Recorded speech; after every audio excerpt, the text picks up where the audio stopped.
You are Locked On UCF, your daily podcast on the UCF Knights, part of the Locked On Podcast Network, your team every day. And what is up, guys? Welcome back in. My name is Mountaineer Paul. I am your host. This is Locked On West Virginia, baby, where we're doing a crossover with one of my very favorite people in the space. So thank you guys so much for being here. Before we do, we got to mention the FanDuel, obviously, who we love. Right now, new customers can bet just $5. If your bet wins, you'll get $300 in bonus bets to use across the app. Make sure you download the FanDuel app today to get started.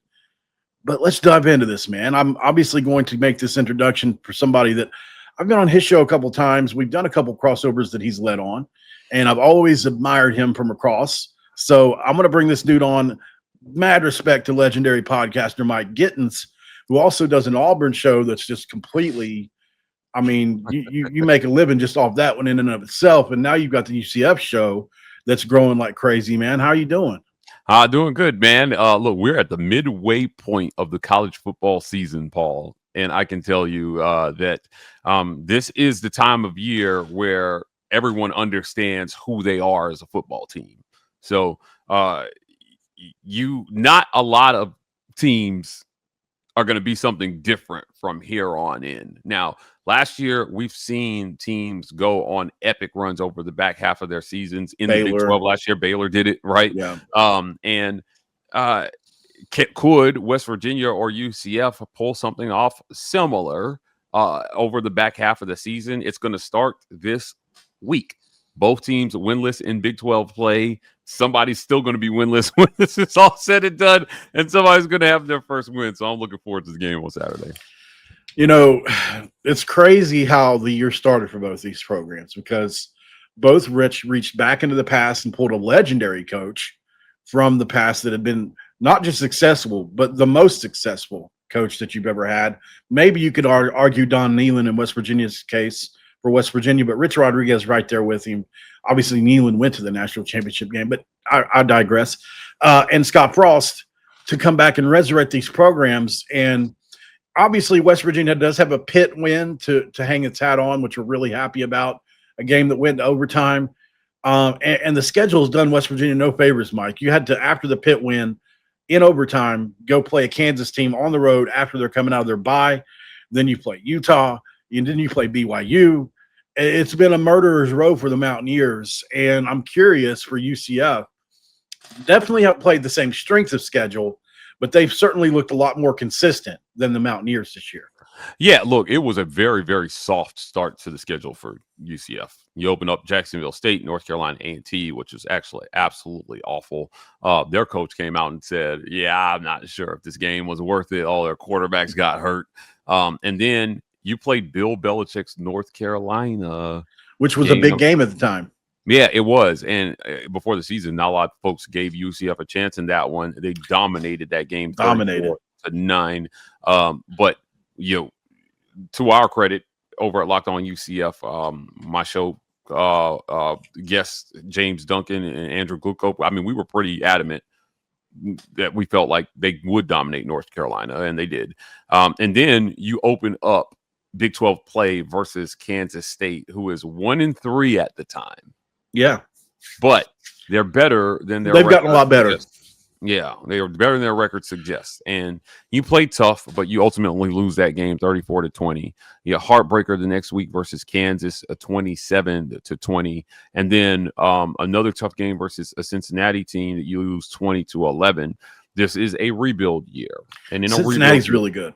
Yeah. Look, I mean, I think defensively UCF has shown up in all these ball games. Right. But when you cannot sustain drives, eventually your defense breaks late in games, especially when you're losing time of possession. And it's tough, right? Like, I think that UCF has a good foundation to build on. Funny stat about that Cincinnati game. Do you know UCF won time of possession in that game 40 minutes to 20? So I mean, you Cincinnati was scoring fast? No, I'm just kidding. It was 20-11, so it couldn't have been. Yeah, they held the ball for 20 more minutes. Just not finishing off drives. Yeah, and they held since listen to these stats. Defensively, they limited them to 20 minutes and 16 seconds of offensive possession, they only allowed Cincinnati to convert 2 of 9 on third down.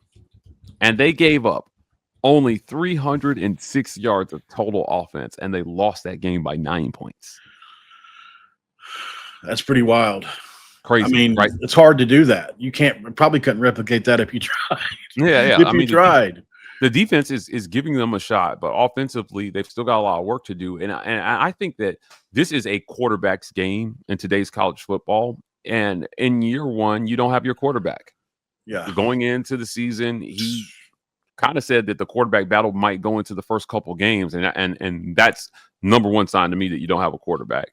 But they do have 2 guys who have played well at times, but the consistency is not there. So we expected Cam Fancher was going to start this game versus West Virginia this weekend. The availability report came out as it does every evening, I think at 10 p.m. Eastern. 10 p.m., yeah. Yeah, and Fancher's on it.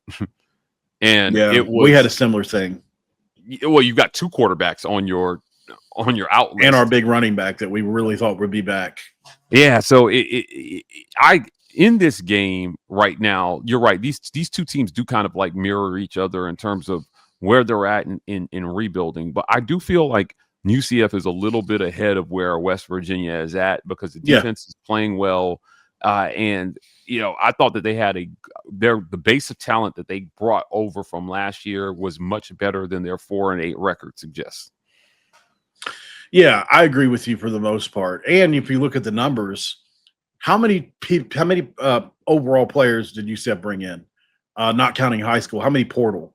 I think it was like 60 players. So West Virginia closer, higher, right? More. Yeah. They needed more players.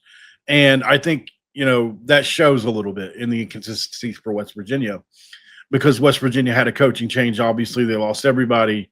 Both teams lost everybody. But in West Virginia's case, even players they thought were going to stick around after Rich Rod Kane left because of certain positional coaches that decided it was up in the air. Is your offensive line coach going to stay or go? And if he stays, you get to keep this offensive line that he's kind of helped build. That would have been huge for this year, but he didn't. And they all go to – and guess what? The starting Virginia Tech offensive line this year, not saying they've been world beaters, is former West Virginia players, the entire one. So, that would have been nice to have for West Virginia, but they've lost it. I think defensively, West Virginia has some really good players, especially Michael Coates. Jamoy Robinson was the American Defensive Player of the Year. He had to sit out with the first 3 games, obviously due to some legal stuff that they were trying to get through the NCAA. But for the most part, this defense played lights out for the first 3 games. They had 12 sacks in the first 3 games, which is just incredible. Yeah. And then you play elite offensive line in Utah. You play a very good offensive line in Kansas, and you play another very good offensive line in BYU, and you get no sacks. So, which pass rush is this? Zach Alley blitzes over 50% of the time, 61% of the time.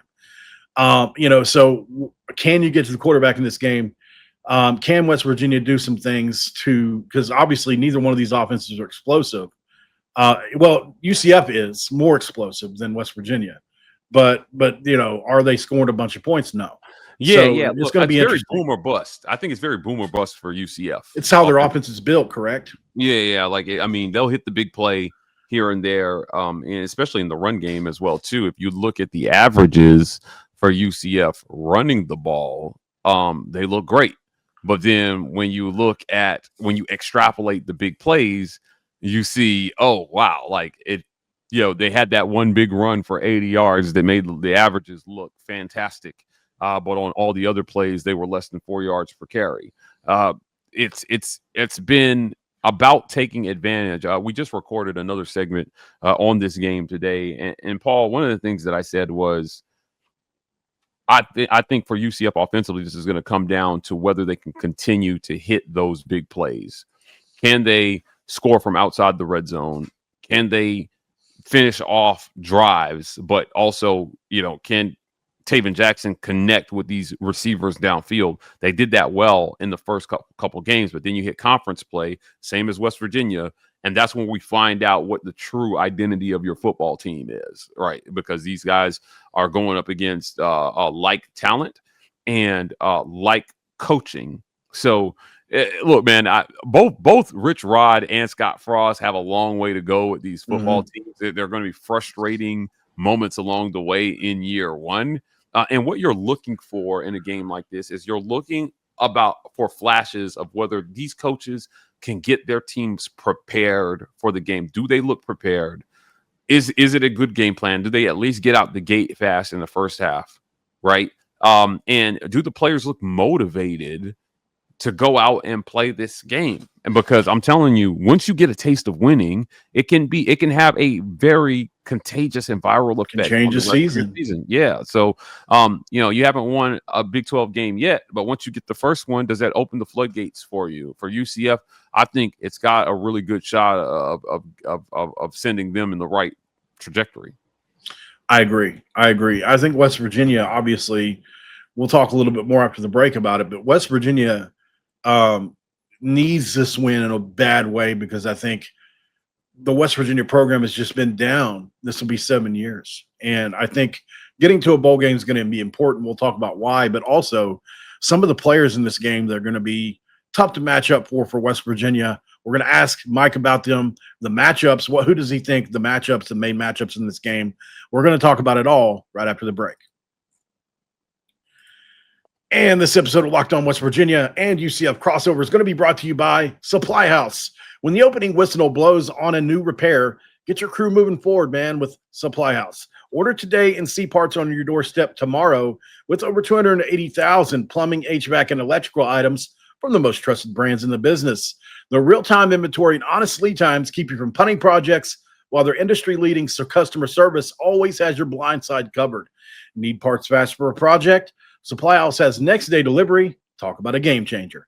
Join the free Trade Master program today and score some serious perks like priority shipping, lower prices, and a dedicated support line.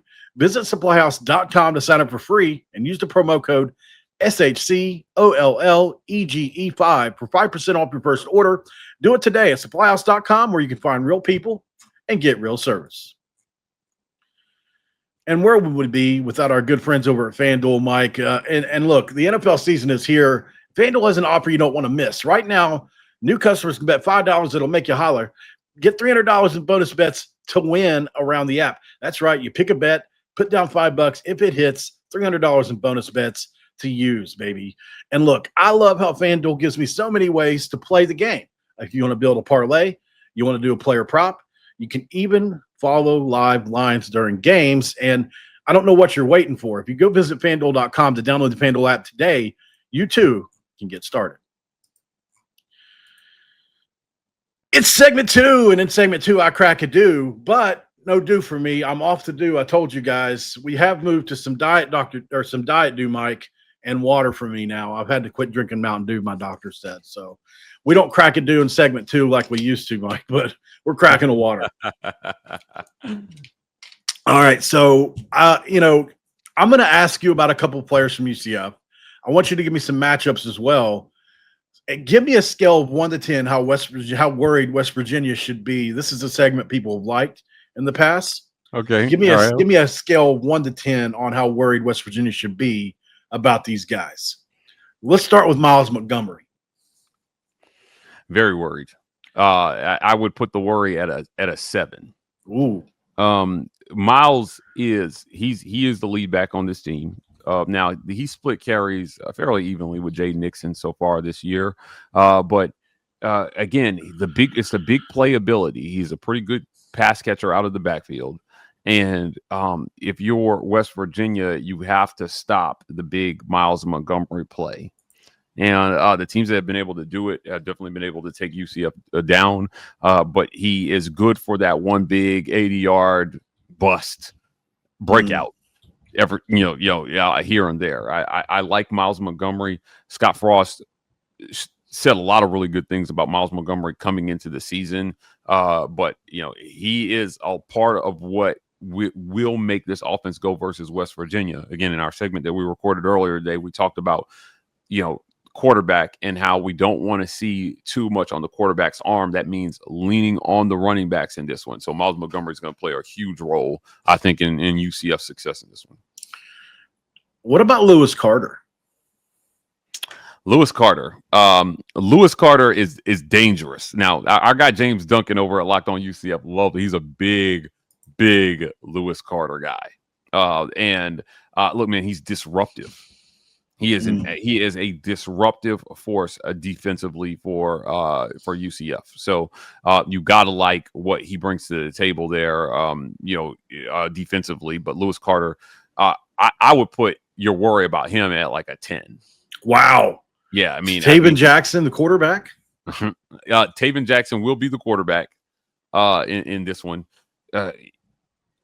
Cam Fancher ruled out. Correct. I guess we should probably said that. Yeah. Cam Fancher ruled out. But Lewis Carter, man, I'm telling you, that guy is just disruptive, man. He's going to get in there, and he's going to be a name that you're going to hear whenever they're talking about negative plays in this one. So, I'll put my worry for Lewis Carter at a 10. My apologies. My next player is Tayven Jackson. A little bit of a controversial take here. Okay. He's the quarterback for? Okay. That's fine. There's a reason Cam Fancher would have started this weekend, correct?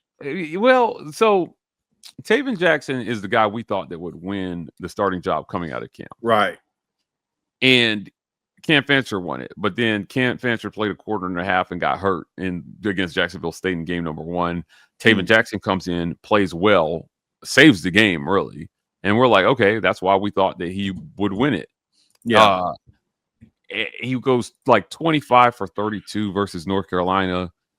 I mean, he's got the capability of running this offense from the pocket. Fancher, more of a improv run around kind of guy. Tayven Jackson's going to sit in a pocket a lot more, but I can't say that he's been dangerous in conference play so far. I think we found out a lot about Tayven Jackson in this one. For a defense that has given up some points here in Big 12 play, can he hit the open throws and finish drives? The offensive line has just not helped. Here's what I hate about Tayven Jackson. This offensive line is giving up a ton of pressure. As a matter of fact, on the play that Tayven got hurt a couple games ago, and then Cam Fancher got hurt in game 1, the offensive line just letting rushers run free at the quarterback, man.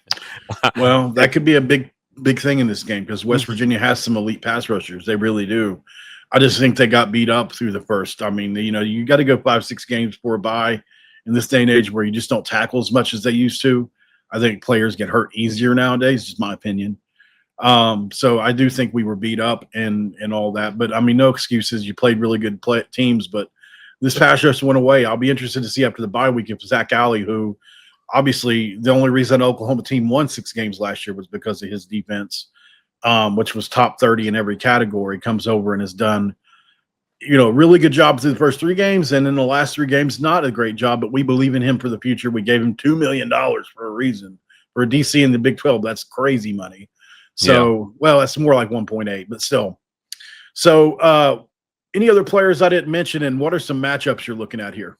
Well, look again, talking about that injury report. So there's some big names out for this one. Both teams, yeah. Cam Fancher is out. Sincere Edwards, the edge rusher, is out in this one. Defensive tackle Horace Lockett is out in this one.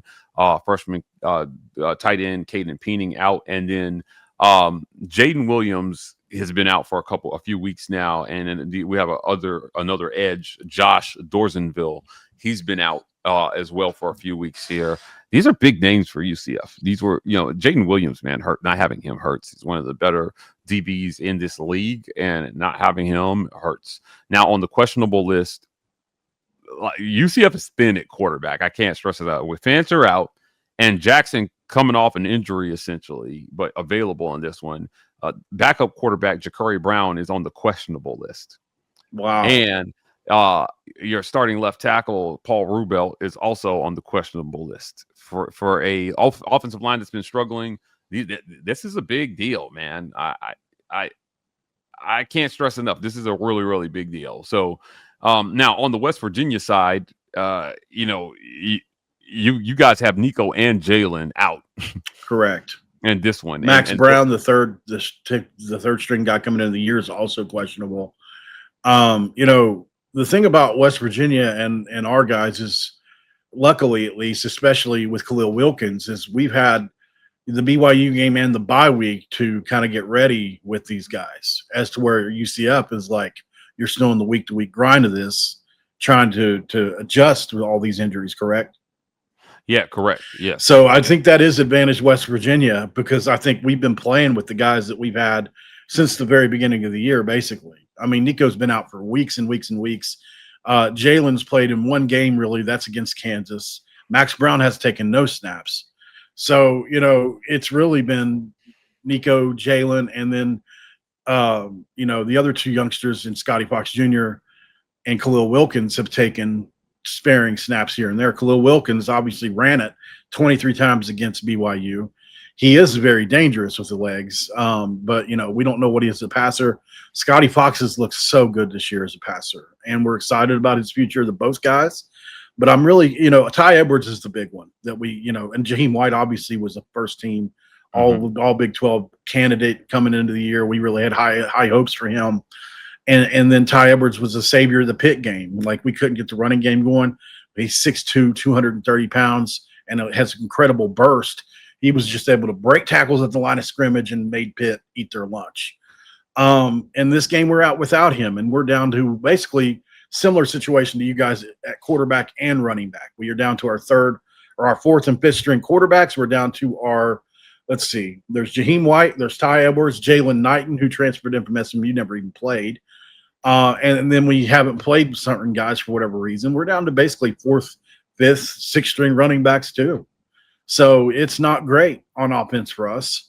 If you want to talk about real quick before we move on to somebody I think UCF should worry about, Cam Vaughn. If Cam Vaughn had a better quarterback, it's my belief that he would be one of the 2 or 3 best wide receivers in the Big 12. That's how good he is.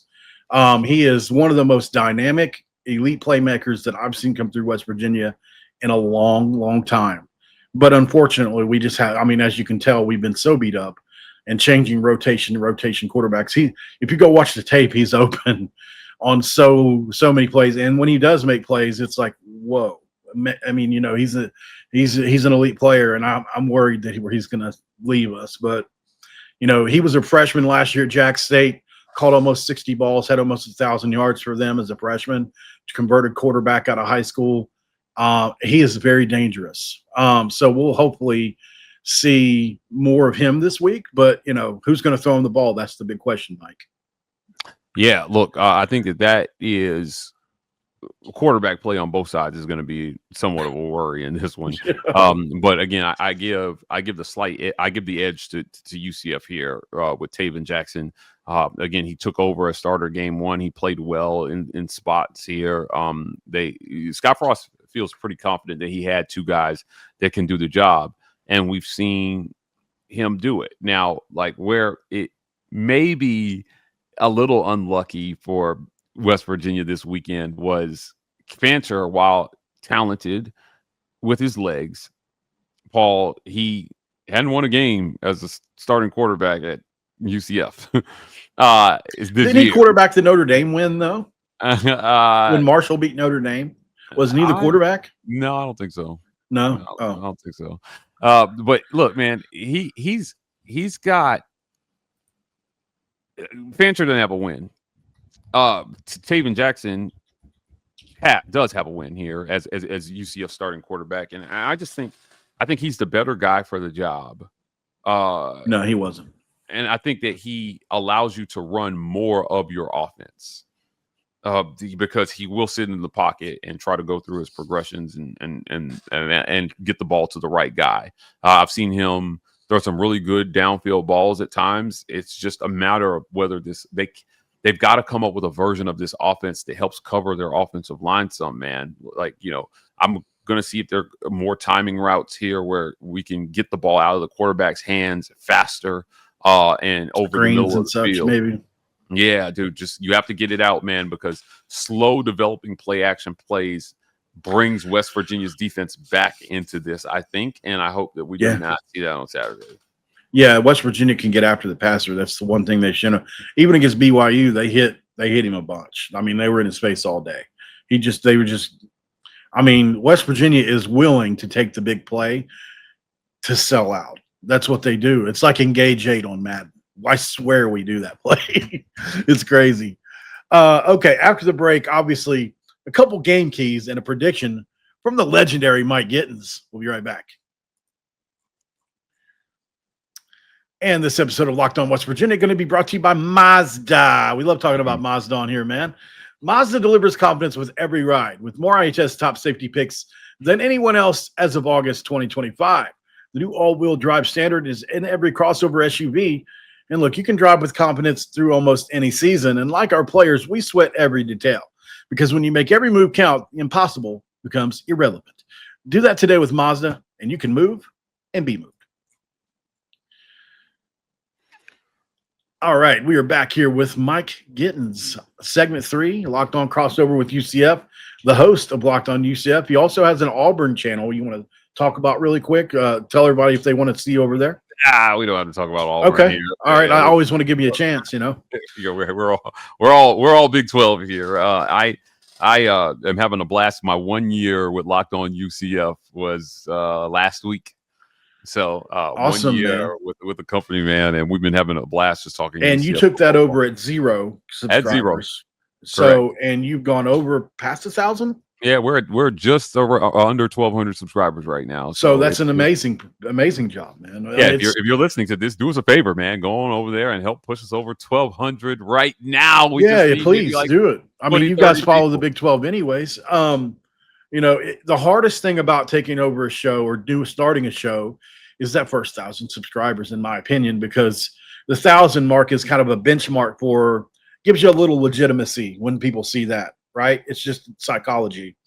And then the more you grow from there, you know, I don't know how much it actually matters as far as people taking it seriously or not, but Mike is such a professional. I doubt people even notice that he's at 1,000 subscribers and growing, you know, so that's just my opinion. You know, but you do, I mean, you're in press conferences with coaches. You really do this. So, you know, not to say that I don't, but I mean, you're in the fire of it every day. And I just want to make sure people know that. Yeah. You know, we are, when you're building a podcast from 0, we are trying to provide something to UCF fans that doesn't exist for UCF fans, at least in the YouTube space.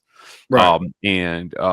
Bringing those people to YouTube. I think one of the things I love about Locked On is when we do these crossovers, right? Like it is an opportunity for our fan bases to kind of come together and support each other. So that, like, you know, we can continue to bring as much good content to West Virginia fans and UCF fans as we can when these teams play every year. So again, I'm humbled and honored that anybody listens to us at all. And we don't take it for granted. You could spend your time doing absolutely anything. And so the 30 to 35 minutes you spend with us, we are grateful for. Just do us a favor, go on, hit subscribe and turn on alerts for the channel. And when you can, just, you know, listen, turn us up, turn us on, and we'll make sure to give you the best content you get anywhere. That's a great sales pitch. I might just clip that and use it and I'll just cut me in saying West Virginia every time you say UCF. It'll be my face though. All right. In this game, okay, so we've kind of set the stage here. These are two very injured teams with rotational quarterbacks, brand new coaches that have returned to the programs to save it. Okay. Could be a developing rivalry, which we probably could have talked about a little bit more. If we both have it our way, we would like to see that happen because we're at least in this time zone together. And I think nobody really knows what's going to happen here. I think it could go a multitude of ways. But the data is the data. And a lot of that data does support UCF in this game. But what are your keys and prediction, Mike? Look, man, the key for UCF here is run the football. Do not put the game on Tayven Jackson's arm. Establish the run early. Start fast. Because this team doesn't play well from behind. You've got to start fast in this one. I think that if UCF can get anywhere in the area of 200 yards rushing in this one, they're going to be okay in this game offensively. The game slows down for Tayven Jackson when they're running the football, and he's a fairly dangerous runner with his legs himself as well too. But you need the balance of having that run game in there, so he's not sitting back there having to be Peyton Manning, right? It's not his game. You just want him comfortable running the football, and the offensive line has struggled. They have done much better in run blocking than they have in pass pro. Gotcha. So lean on the thing that works here, man, and I think you get out of here with the dub. Interesting. I think for West Virginia, it's going to be obviously you just have to establish somebody as your quarterback, number one. I'm thinking Khalil Wilkins probably gets the start because he played at BYU, and there were some passes he threw that were beautiful that were actually one of them was dropped. It would have been a dead touchdown that would have probably changed that game, to be honest. It would have made that game really close, but it didn't. So we had to figure out, what kind of passer he is. We just haven't seen, like you said, less than 30 dropbacks.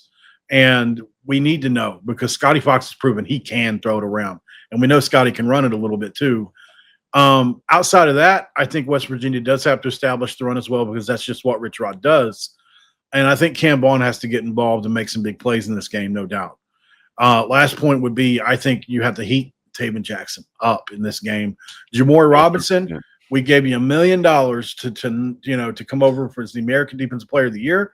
You had a third-round NFL draft grade coming into last year at UTSA, at the end of last year, and you chose to stay in college for the money, which is what most people should do. I'm not criticizing that, but we need him to show up, man. I did a video because Zach Alley called him out in the media this week, and so we all want to see him play well in this game, and hopefully he does because it's just tough, man, when you miss on guys like that are big-time players. And I don't think West Virginia's missed on him necessarily, but it's time. It's time. So those are my keys, man. And I'll start first really quick on the prediction. I've said all week I've picked West Virginia to win almost every game this year except for one. On the road in Florida, I just have to go with UCF in this game. I don't want to. Yeah. Okay. I don't want to. Trust me. I don't want to. But, I mean, you have to be realistic here. West Virginia is down to its fourth and fifth string quarterback. It's down to its fourth and fifth string running back. You replace your top 8 offensive linemen coming into the year. And you've got 5 guys who haven't played together well yet. The only advantage you have coming into this game is you're coming off a bye. And coming off the bye in his career, Rich Rodriguez has been good. Outside of that, every other advantage points to UCF. They've got a better defense at this point in time, although we can stack the quarterback. The only way we get out of this game alive, I think, is if we heat Tayven Jackson up, cause some chaos, maybe cause some interception or some fumbles or those kind of things. And then we have to capitalize on offense, which we haven't been able to do. And last thing is you guys were able to keep teams like Kansas and Cincinnati in check. Well, goodness gracious, we're nowhere near those offenses. Are we going to be able to move it in this game? That's my biggest worry in the game. We were able to move it against BYU better than any other team this year, and that's because of Khalil Wilkins' legs. So maybe that'll make the big difference after a bye. We'll see, but I need to see it first, Mike. I've got UCF winning this. I think it's going to be a lower scoring game. I think I'm going to go 24-17. 24-17. All right, so that's 24-17. That's under your average. Okay, all right. Yeah, so first of all, Paul, you're a gentleman and a scholar. I can appreciate the conviction that it takes to pick against your team, especially when you're talking about 2 teams winless in conference play coming into this one, right? So, at 24-17, that nails the under on this one. I think the over-under on this one is 46.5 points. It opened at 49.5 and actually moved it down. Yeah. I've got a little bit of a different take on this one. I think UCF scores in this game. And I think they get a little bit luckier hitting the big plays downfield. The way they dominated time of possession versus Cincinnati, I think they do something similar in this game, but more of those drives finish in points. And I think that results in a big win here. No disrespect to the Mountaineers. I just think that the Knights are a little further along in their year one. Let's build a foundation for what the rebuild is. And because of the gap that I think exists at quarterback, I'm going UCF 42, West Virginia 14 in this one. Yeah, I know. I don't agree with that large of a margin, but I respect it. Yeah, I mean, it was that funny. seems to be a little. I don't view you guys as I do Utah, BYU, and you know those teams in Kansas. Although you played Kansas really tough. If that ends up being the case, then I would probably look at you guys as like a back end Baylor type team with those possibilities. But I do think there's a lot of talent here at the skill positions, Paul. If the I meant to ask you about Day Farmer. Why has he not contributed? Day Farmer, the transfer from West Virginia at wide receiver, Rick Darius Farmer. Yeah, just buried on the depth chart. He's just never like emerged from that depth chart here. Well, he was a freshman last year. He's a 4-star player, though. Yeah, they brought in a lot of guys through the portal at wide receiver that they really liked, and those guys had a lot more experience and were just a lot further along. Yeah. But you know, like I said, I mean, it was a name that just got a couple catches on the year I saw. Yeah, he's a little fast guy. I mean, guys like Domer Can and DJ Black and Marcus Burke just light years ahead of him at this point right now. And you need experience around your quarterback. You need experienced pass catchers with catch radius around your quarterback right now because they're struggling behind a line that is really not giving them any time to throw the ball. So, like I said, I think you got to lean on the run, but run blocking and pass blocking, 2 different things for this UCF offensive line. And if they can lean on the run and they can dominate time of possession against a good team like they did versus Cincinnati, 20 minutes. Like having the ability to be able to hold the ball for 20 minutes offensively versus one of the better teams in the Big 12. Yeah, the way it gives you hope. Yeah, it does. It gives me some hope that this one at home could be a little bit lopsided given the injuries on the other side. So, again, not meant to be disrespectful to West Virginia. This game gives I don't think anybody takes it that way. Not disrespect. But I do think that we're a little better than that. We'll see. If it's that big of a loss, then I think, you know, some of our fans are acting like they're going to start checking out, man. Like we need. It sucks, though, because if you start Big 12 play 0-4, that is checkout territory for a lot of fan base. I'm telling you, man, I'm dealing with 2 fan bases now. That's as much as I'll say about Auburn in this one, right? I cover Auburn 0-3 right now in SEC play, and then you got Missouri coming up this weekend. If they lose that game, I wouldn't blame anybody for checking out. Let me ask you this: conference play. Rich Rodriguez said in a press conference the other day, they feel like they can get to. We're going to be at full rev share. We've already shared that. We figured it out. But West Virginia is probably going to be somewhere around 10 million over the cap. In your opinion, you know, a team like Texas Tech, they say spent 30 million with the cap this year. Do you think that places West Virginia in competitive territory? Because that's what they're saying. They're going to probably somewhere near that next year.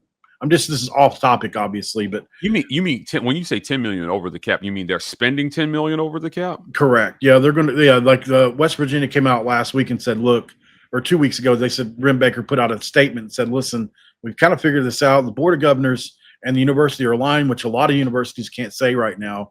Like I had John Kurtz from K-State. He said they can't agree on anything about this, and a lot of other Big 12 teams can't.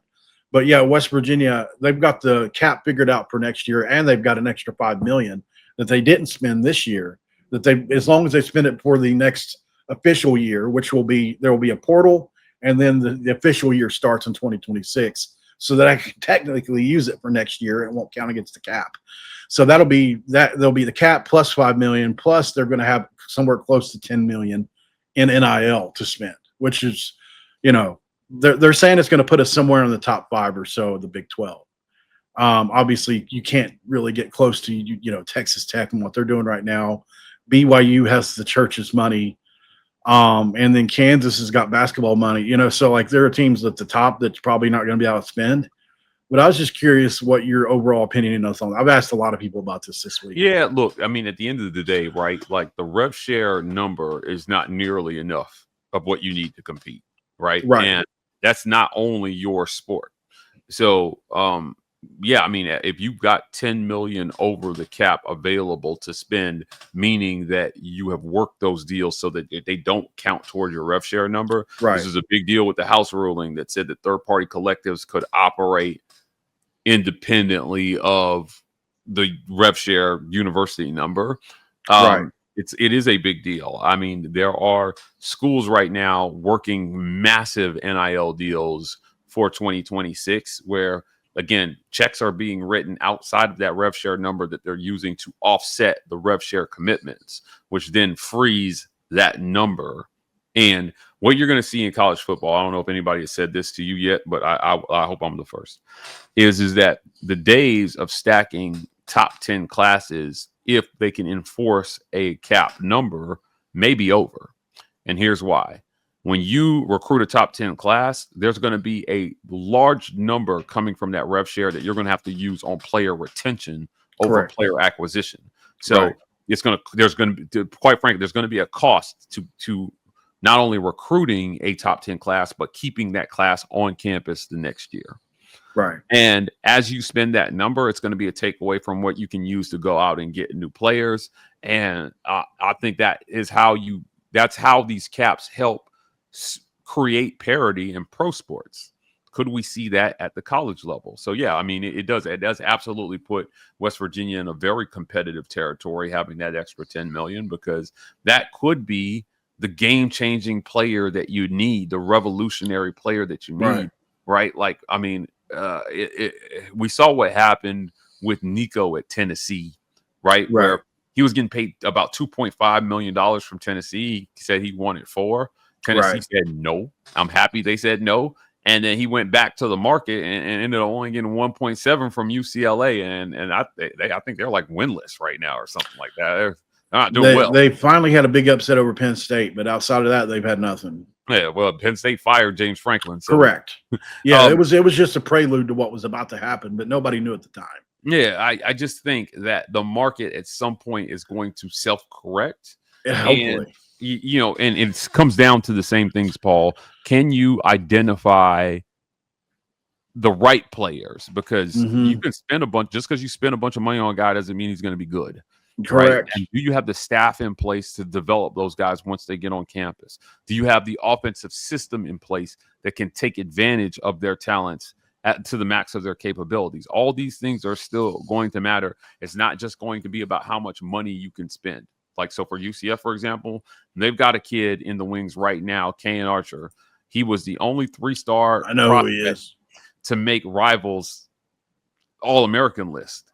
And, he's committed to UCF right now, and a lot of people passed on him, and he's racking up high school records as we speak, week after week. I've got an interview scheduled with him tomorrow, and he's committed to Scott Frost and UCF. And they've got him in a place where he's just like, look, man, if I play well, the money will take care of itself. Mike, I'm worried about being the best football player I can be. Those are so rare to find, though, Mike. He could be the find of college football next year, though. And so if you're Scott I'll look Frost, into him a little more. I love stories like that. Oh, me too. And, if you're Scott Frost, you got to focus not just on spending dollars, but on finding those kids who everyone else misevaluated. You're going to get them in a discount, but because you believed in him at first, he's loyal to you. So I think, and then if you can win with them, the alumni will fork over the dollars to make sure that he stays on campus. So, but you got to prove that you know what you're doing with the guys that you have first. And that is, it's not just about how much money you can spend, man. It's about whether you are the steward over what you have that you need to be to ask for more. Right. What gives me, and we'll go, but what gives me hope about this is Rich Rodriguez. One thing over his career can be true. He's proven an elite talent evaluator. So hopefully he can continue to do that, although this is different out of the portal. It's not the same thing as identifying high school players necessarily. I don't know if the skill set's the same or not, but to have the wherewithal to take a Pat White out of high school that was supposed to be a DB and say, I'm going to put you at quarterback and you're going to end up winning 4 bowl games, 2 BCS bowl games, be one of the all-time leading rushing in history for a quarterback, or a Cam Vaughn and say he's a quarterback in high school and say, hey, you're going to be an all-league wide receiver next year. Those kind of things. I'm curious to see if he can continue that at West Virginia. But, dude, I appreciate you for coming on, man. We went over, but it was a fun conversation. Make sure you guys check out Locked On UCF wherever you go, because he does amazing work over there, and will continue to, I have no doubts. And don't forget, guys, Locked On Big 12, Drake Toll leading the conversation, man, really, when it comes down to it. And it's the most exciting conference in college sports. We've got rivalries, we've got championships, everything in between. You can find Locked On Big 12 on YouTube or wherever you listen to your podcast. Part of your Locked On Podcast Network, we talk about your team, the Mountaineers, and UCF every single day. We'll see you guys on the next one, man. Thanks, Mike, for coming on, brother. Thanks, brother.